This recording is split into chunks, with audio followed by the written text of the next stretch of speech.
Thank you all for being here. My name is Camilo Mejia. I joined the military in 1995 as an infantryman. And I deployed to the Middle East in March of '03, first to Jordan and then to Iraq in April of that same year. The beginning of my friction with the chain of command in my unit began before we actually deployed to the Middle East, when I made the decision that as an infantry squad leader, I was no longer going to physically punish the men under my command, and that I would no longer yell at them, but that I would instead establish a relationship based on respect. And that didn't sit too well with my platoon leader or my platoon sergeant at the time, because they felt like an infantry leader has to inject high levels of testosterone into his leadership style, and that in order to get your men to follow you and to respect you, you have to lower them to the level of your boots and humiliate them. And I started by saying that because I want people to know that the dehumanization and the disrespect and the humiliation that we are bestowing upon the people of Iraq does not begin in Iraq. It's not the result.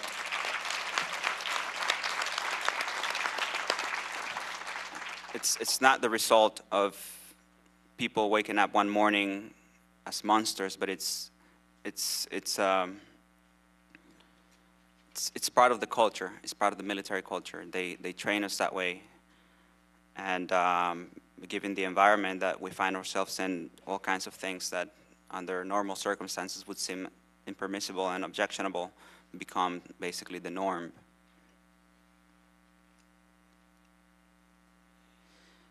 Because of the change in my leadership style, I was transferred from the platoon that I deployed to the Middle East with, which was 3rd Platoon. I was transferred to 2nd Platoon, but I retained my position as a squad leader, so I was still in charge of an infantry squad. I remember that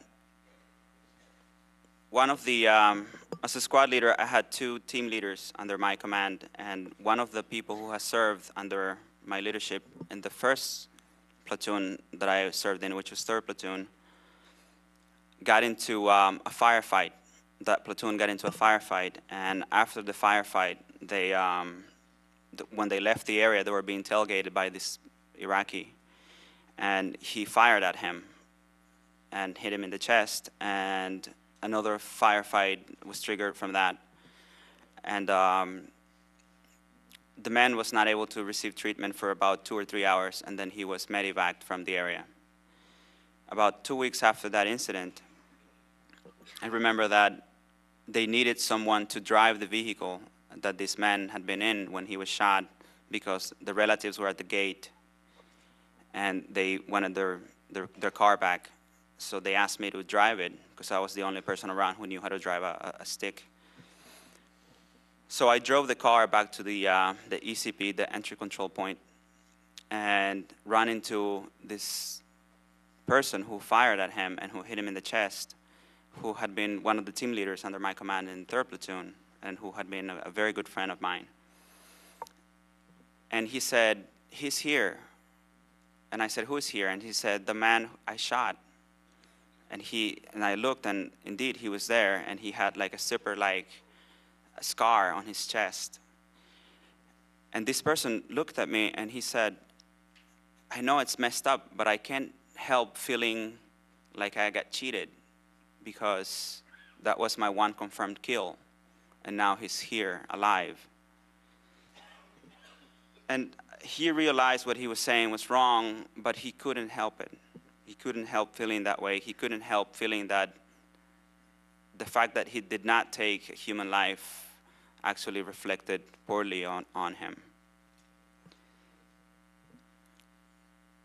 Later, during our deployment, my platoon was tasked with the quick reaction force task. So we basically had to respond to any attacks that happened to any of the units operating in the area. And we received this call. The first platoon had actually encountered some resistance during a raid. They had kicked down a door and gone inside of a house and taken chase after these two men. And then another one of our soldiers went into the house after them and saw that there was a brother of the two men coming out with an AK-47, and he shot him. So by the time we got there, there was really not much to be done other than secure the perimeter. And after that, we basically were tasked with transporting the two men who had been captured. I believe one was the cousin of the dead, and the other one was the brother. And we were basically guarding these two men, and we were guarding the body of the dead. And when we got to our base, we had to transfer the body from the 5-ton truck that we had into a Humvee, because the truck that we had was too big to fit through the gate of the hospital to get to the morgue. So they pulled the body by the feet and dropped it on the ground in front of the two relatives that were there, and everyone began laughing. And the shroud came off, and the same soldier who had been a team leader in my squad began laughing, and he said, "Oh, they really screwed you up, didn't they?" Of course, the language he used was much stronger, but don't worry, I won't say the word. And he just kept making fun of this incident, and then he stuck his hand in his cargo pocket and pulled out a disposable camera and threw it at someone, and he said, "Take a picture of me and this mother." And he started posing with the body. And I just could not conciliate the person that I had served with in Jordan and who had been so close to me, and the person who was there basically posing with this dead Iraqi person in front of his family. The first mission that we had when we got to Iraq was at this place called Al-Assad, and our job there was basically to run a prisoner of war camp. And at this prisoner of war camp, our job was basically to keep prisoners who have been deemed enemy combatants sleep deprived for periods of up to 72 hours in order to, quote unquote, soften them up for interrogation. And the way we did that was by yelling at them. So my first question to the people who were training us on how to do this was, how do they understand? I mean, they don't speak English. And he said, well, they're just like animals, they're just like dogs. If you keep yelling at them, it doesn't matter what language you're yelling at them in, they're going to get the point. If you yell at them, get up enough times, just like a dog gets up, they'll get up. If you tell them to move left, eventually they'll get it and they'll move left. And they said, but that's not going to always work because they're so tired. By the way, they were hooded with sandbags and they were tied with plastic restraints, barefoot, and circled around with concertina wire. So they were not only being deprived of sleep, but also of light and a sense of space. And so the next thing that we did was to hit the wall next to them with a sledgehammer to create this explosion-like sound to scare them. And when that didn't work, the next step was to put a gun to their heads and to charge it as if to execute them. Basically, we were performing mock executions to scare this man. And every now and then that wouldn't work, so you would grab the person who was not obeying and put him in a chamber and hit the wall next to this person to basically drive him insane and get them to obey. Another time, I remember we were at a traffic control point and we had received reports of ambulances being used to deliver explosives. So we were really close to the only, we were actually blocking the only road that led to the hospital, to the local hospital, and this ambulance came upon our traffic control point, and they told us that we could not let the ambulance through. There was a pregnant woman who needed to get to the hospital, but they said, we don't know if that's a pregnant woman or if this is, a van, full of explosives and it's going to explode. So we basically turned it back. And I remember at the time I felt bad, and I wanted to send a team to basically to search the van and to establish whether there really was a pregnant woman. But I kept thinking of the images of the ambulance exploding in the perimeter and killing a bunch of our people. So I basically made the decision not to search the van and to just turn it away. Another time, we were, again, at a traffic control point, and we were attacked, and we were in the middle of a firefight, and then they stopped shooting at us, and we began to assess the damage and to, collect our wounded, and there were a lot of Iraqi civilians who were killed. And from this car came a voice that was calling me, Mr., Mr., and I approached the car, and again, we had this intel report saying that at traffic control points, people will call you and say, help me, and then they'll shoot you, or the vehicle will blow up. So when I'm approaching this car, and right after this firefight, and then after this happened, then they began shooting at us again. But as I approached this car, I saw that there was this young man at the driver's seat, and that there were two older gentlemen who were also wounded, one pretty badly, and who were saying, help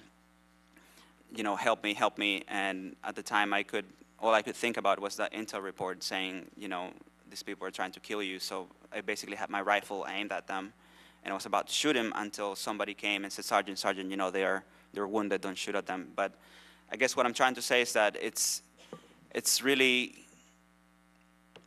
almost impossible to act upon your morality in a situation like that when you have been fed all this information that these people are out there to kill you, and what you do is you basically remove the humanity from them to make it easier to oppress them, to brutalize them, to beat them, and in doing so you remove the humanity from yourself, because you cannot act as a human being and do all of these things. And one last incident that I want to talk about was the first time that I opened fire on a human being, and this happened right after a protest. They were throwing grenades at us, and they said, if anybody throws a grenade, you open fire on them. So we saw this coming, and I saw this young man, basically, his arm was swinging, and he had a black object in his hand, which was indeed a grenade. And I remember seeing all of this through the rear aperture of my M16 rifle sight, and I remember when we opened fire on him. And then I remember when two men came from the crowd and basically dragged them by his shoulders back into the crowd after we killed them. And after that incident, I remember going into a room by myself and counting the rounds that I had left in my magazine, and I had 19 rounds left, which meant that I had fired 11 rounds at this person, and but yet I had no recollection of hitting him or him going down, him dropping, him dying. There's this blank space in my memory, which is a blank space that I have for other experiences, like this time when this child was basically riding in the passenger seat with his father, and we decapitated his father with a machine gun. And when we went down to the low ground to search for enemy wounded, I remember seeing this young person standing next to this body that was decapitated. And when I think about it, I cannot remember the expression on the child's face. I cannot remember that it was a child. I only know this because people told me later on that was the man's son, the man's young son, who was standing next to the body. And it's because it's not enough to dehumanize the enemy by means of your military background or training or the indoctrination or the heat and the fatigue and the intensity of the environment. But there are times when it is so hard to deal with these experiences that I suppose your own body, your own psyche, in order to protect you from these memories and in order to protect you from losing your humanity, erases certain memories that are too painful to deal with, that are too overwhelming to deal with.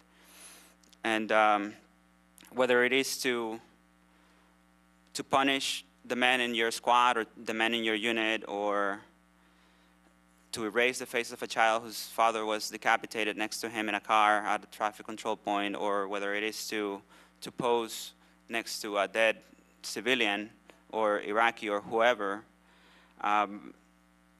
it is necessary to become dehumanized, because war is dehumanizing. And we have a whole new generation. We have over 1 million Iraqi dead. We have over 5 million Iraqis displaced. We have close to 4,000 dead. We have close to 60,000 injured, both by combat injuries and non-combat injuries coming back from this war.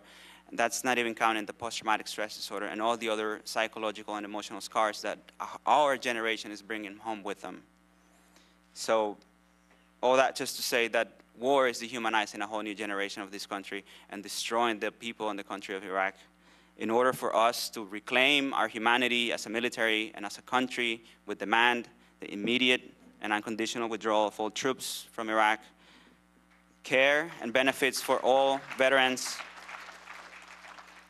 and reparations for the Iraqi people so they can rebuild their country on their terms. Thank you for standing with Iraq Veterans Against the War.